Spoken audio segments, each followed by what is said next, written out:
Well, hey, welcome to another online training. And the topic today is game time basics. And so, where this come about is, I've been traveling around a little bit at the beginning of the year, and some of the clubs we've been visiting, there's some new game directors.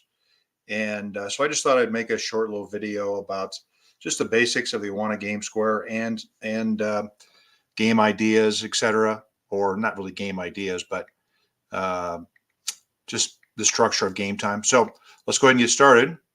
Um, so game time, if I travel around our area and talk to kids and ask them, hey,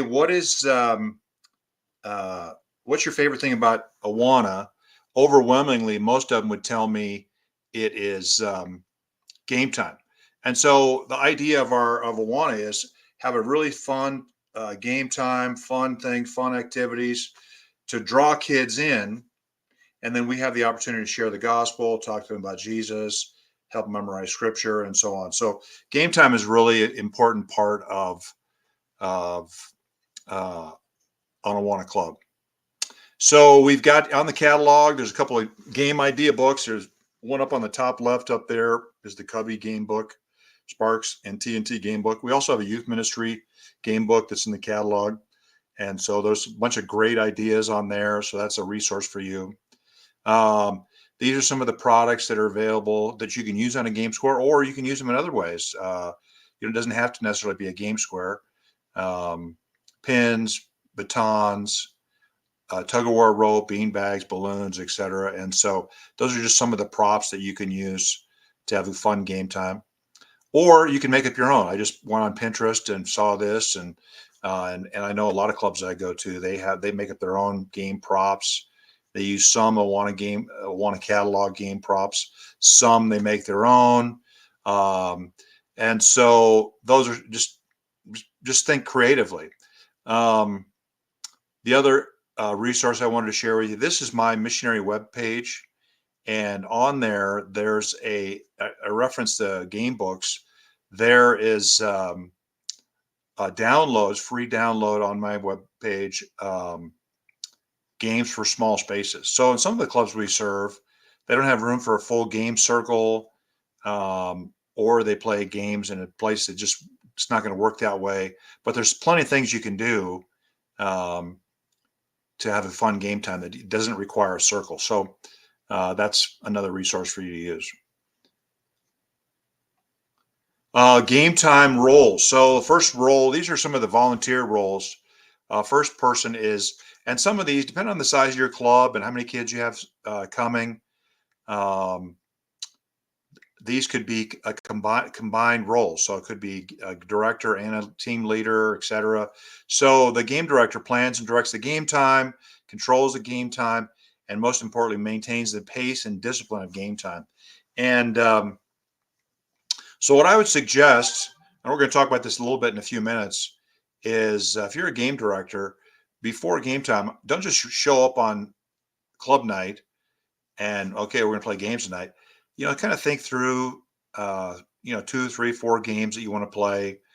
Maybe you're going to get through all four of them. Maybe you're going to get through two of them, but have some game ideas that you can use. So that's something for the game director to prepare for. And then the team leader. If you play in a circle, there's 4 teams: red, blue, green, yellow. Or if you play somehow other way, could be 2 teams, could be 3 teams. Um, so the team leader, or line leader, some people call them, just helps the kids on that team understand the rules, kind of get them going, get them moving along, help maintain discipline, help them understand the rules, and so on. So that's the role of a team leader. And then lastly, a scorekeeper. Now, a scorekeeper could be the game director, it could be one of your team leaders. And so we're going to keep score. Kids all want to have score, and so you can use the scorekeeping for discipline, etc. So they're going to tally the points for game time, tally the points for maybe discipline. The team that's quietest, the team that got on their line first, etc. So they're going to keep tally points for game time. Periodically, they're going to announce the score, maybe once a third of the way through, once 2/3 of the way through, just especially just to maintain some excitement. That is the official Awana game square, and there's just so many things you can do. Now, you don't have to have a game square to play games. But what I tell people is this is the only place they're going to play these kind of Awana circle games. So it's very unique to Awana, a very unique play. I mean, they can go anywhere and play dodgeball. They can go anywhere and play tag. They can go anywhere. But this game square, there's very unique. And sometimes it's a game square. There's been some places I go that don't have room for a square, or the room's not set up for that way. It might be a game rectangle.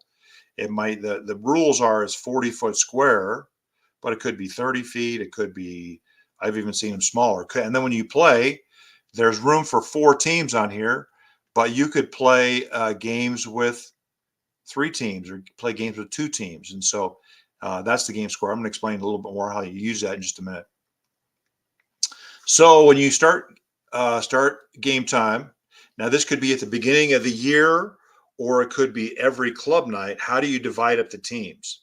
And how do you divide up the teams so that they're even, so that every team, because if one team's always winning, then the other kids are going to get discouraged. So you want to make sure that you divide up the team so everybody has the opportunity to win. So what I would suggest you do is you have them line up, either say, hey, everybody line up on the blue line, or everybody line up on the red line, and line up tallest to shortest.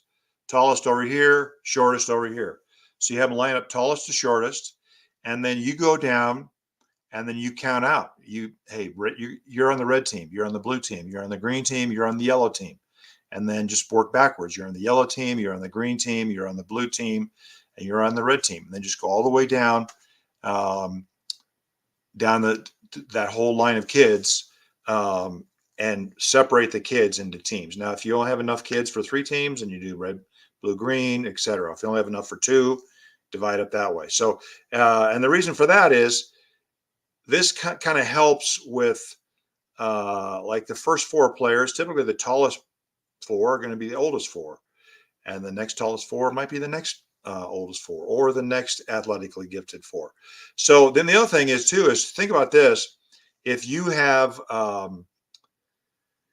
friends, and you divide up the teams every week, if you have friends, you want to allow the friends to play with their friends. So in other words, if Billy brings Joey to club as a visitor, you want to let Joey play on Billy's team. So that way they're having fun together, because Billy, Joey wants to be with Billy. He's his friend. And if you don't sort of accommodate those things, you might not see Joey again. So that's something to do. So now some clubs, they'll divide up the teams, and then that'll be teams for the whole year. Could be for a semester, could be for the month, or you could divide up every week. So that's just a thought on how you divide up the teams. So then once you divide up the teams, this area up here where these kids are, this is the red zone. So the line here, and this whole area in here is the red zone. So what that I would suggest you do, once you divide up the teams, then you'd say, hey, I want you all to line up again, tallest to shortest on your color line. So for instance, this red team, they would line up tallest to shortest. This red is the leader. So you'd have them line up tallest to shortest this way. So that way, if you have tallest to shortest red team, tallest to shortest blue team over here, tallest to shortest green team over here, and tallest to shortest yellow team, the tallest person, those four players are going to play against each other, and there's a good probability that they're going to be the same age, roughly the same ability level, and so on. And so that way you can keep the teams balanced that way. Now, this diagram here shows this team leader standing here. What I would suggest is the team leader stands over here on the red team leader stands over here, sort of on the yellow line. So that way they can see all their players. They're looking at them, and that helps for discipline. And then they're standing there, and the game director will say, hey, we're going to play a game. I need the first 3 players. And then the team leader is going to know who the first 3 players are. And then the whole time he has a very good view of his whole team. And so if there's any kids If there's any discipline problems, he knows, um, who to talk to, and he just has a better spot. So the red team leader stand over here. The blue team leader, would stand over on the red line, and so on. And I'm going to talk about where's the starting line. Well, I'll just share now. The starting line for the red team is right here on this red line, outside of the circle, right on this red line. So that's the starting team or starting line. And then as they play a game, they run around the circle this way, counterclockwise, and then they finish back on the red line, or there's a pin on the middle on the inner square where they run in and grab the pin, knock over the pin, however you want to play. Where do the players run? They start here on the start line on the red. This red team would start here on the red line, on the start line for red, run around the circle, and actually they run around the pins. There's a red pin here, there's a yellow pin here, there's a green pin here, and there's a blue pin here. And so they run around the pins. They actually can run inside the circle. They don't have to run around the circle. They run around the pins. So in some places, like when we play games outside, we don't set up a circle. We just set up the square, and then put the pins on there so they can run around the pins. Does this disqualify? Running inside the circle is okay. It's not smart, but it's okay. So if they start here and they want to run around, so they can run anywhere they want as long as they're running around the pins. So coach your kids to run around the pins, and they'll come around, back up to their team color line, and then they come in and knock over the scoring pin. Does this disqualify? Now, this diagram shows a player running perfectly around the circle, but he cuts through before he gets around his pin. So this would disqualify. Or if they knock any of the pins over, that disqualifies the player as well. So they have to run all the way around the pins, all the way around their color pin and into their scoring pin, and knock it over, but they can't cut through or knock over any pins. So tips for good game time. So number one is be very disciplined in your game time. So what I would suggest you do, or what I used to do when I was a game director, is we would do the 5 count. So the kids are running around, they're getting all lined up, and then you count to 5. 1, 2, 1, 2, 3, 4, 5, and they're all lined up. And then I would explain a game, and then we play the game, play 2 or 3 heats of it. So we play different heats, and then things sort of the behavior starts to get a little crazier. So then to start a new game, I would do the 5 count again, get everybody calmed down. I could explain the game, and then we play those 5 heats, or 2 or 3 or 4 heats of whatever game I want to play. The other thing you want to do is use positive points. So when you do the count to 5, the first team to be on their line with their hands on their side gets points. So you can even play this as a game. So what we would do is we would tell the kids, hey, I want you to run around, be crazy, act crazy. And then when I start counting to 5, I want you to go back and stand on your line. The first team that stands on their line with their hands on their side, tallest to shortest, is the winning team. So they'd run around. I'd say go. They'd run around. And then when I start to count to 5, they all run back. Now, typically, the first time I do that, they didn't quite understand. And then say, hey, yellow team, you get 25 points. You guys were first. Hey, let's play that game again. Let everybody run around, count to 5. And then usually the second or third time, they start dialing into when he counts to 5, we get points. Now, the other thing you do for discipline is you could play a game and you say, hey, the winning team gets 25 points.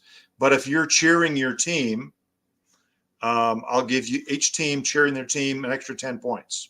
So that way you're giving those line leaders and you're coaching the kids. If you're not playing, don't just stand there and goof off. Cheer your team, pay attention. Or you could say, hey, we're going to play a game. The winning team gets 25 points. And if you're sitting on your line, totally quiet with your hands in your lap, watching the game, you're going to get an extra 10 points. Now you can kind of rotate that. You don't want to just always be doing the quiet thing, do the cheering thing, the quiet thing. So the game director can do this to sort of help with discipline. So you're not even during the game time, you're not only managing kids that are playing the games, but you're also managing those kids that are not playing the games and helping with discipline, helping the team leaders, giving them a tool. Because if there's some unruly kids waiting to play, the team leaders over there, hey, what are you guys doing? You quit goofing around. Whereas if you say, hey, we get extra points, then the team leader has a tool to say, hey, let's you guys put your hands on your side. We want to get some more points. And you give the team leader a tool to help manage the kids. So next thing is keep it fast paced. I'll give you a couple of tips about that. If it takes longer for you to explain the game than it does for you to play the game, then don't play the game. So you want to have a very fast-paced game time. Kids want to play games. They don't want to have you teaching them how to play games. And a lot of times what I would do is I would explain the game. Once most everybody understood, I'm not going to wait around too long. I'm going to say go. And then the kids start running and everybody starts paying attention. So if you wait till everybody totally understands then you're going to be managing some unruly kids. So explain the game, get the first player on the line, the leaders know what they're doing, and then go and let the players you want them to keep up with you. So have a fast-paced, quick, exciting, fun game. So excitement and noise. Again, you want to coach those kids, give them points if they're cheering their team. Team leaders can help with this by cheering the team. And so you want to make game time very exciting, loud. I used to tell people, you want to have it sort of borderline out of control. So then they play, as I said before, they play a game, they start to get a lot of control, and then you go back to the 5 count. Now they know they're going to get points if they line up on their line. So everybody goes back. Now we're going to play another game. And then you explain the game. The line leader knows what's going on. The first kid's on the line. Let's go. And so you want to do that. So then variety. So I'll say a couple things about this. Is you want to play games that all kids can be good at. So if you're only playing games that are running games or agility games, there's going to be a certain demographic of kids who are always going to win those games. So you want to play running games. You want to play agility games. You want to play thinking games. You want to play creative games. So look in that game book and think of or come up with games that every player has a chance to win. Especially there's some, if you have a 6th grade boy competing against a 3rd grade girl, there's a high probability the 3rd grade girl might want to back out. Not all the girls, but maybe. And so you want to play games where she can win. And so that everybody has a chance to win. The other thing I would say about variety, kids want to play games. They don't want to have you explaining games. So you might want to have, some go-to games and some new games every week. So let's say you had 10 games that the kids knew. So you would play game number 1, 2, and 3 week 1. And week 2, you might throw in a new game. So now you play game 2, play game 3, and introduce game 4. And then week 3, you want to play game 3 and game 4 because they already know how to play that. Introduce a new game. So you want to mostly play games that they know, but introduce a new game every week or every other week. So there's a variety in game time, and it's not just the same old, hey, we're just going to come and play dodgeball. And then just have fun. Make sure if you're the game director, make sure you're having fun. If you're the line leader, make sure you're having fun. And game time is fun. And so make sure you're having fun. If you're having fun, the kids are going to have fun. So I hope that was helpful. I'll probably do another one of these live streams, maybe explaining some more detailed games here in another week or two. And so hope that was helpful. If you have any questions, let me know. Thanks again for all you're doing, and we'll see you all down the road. Bye-bye.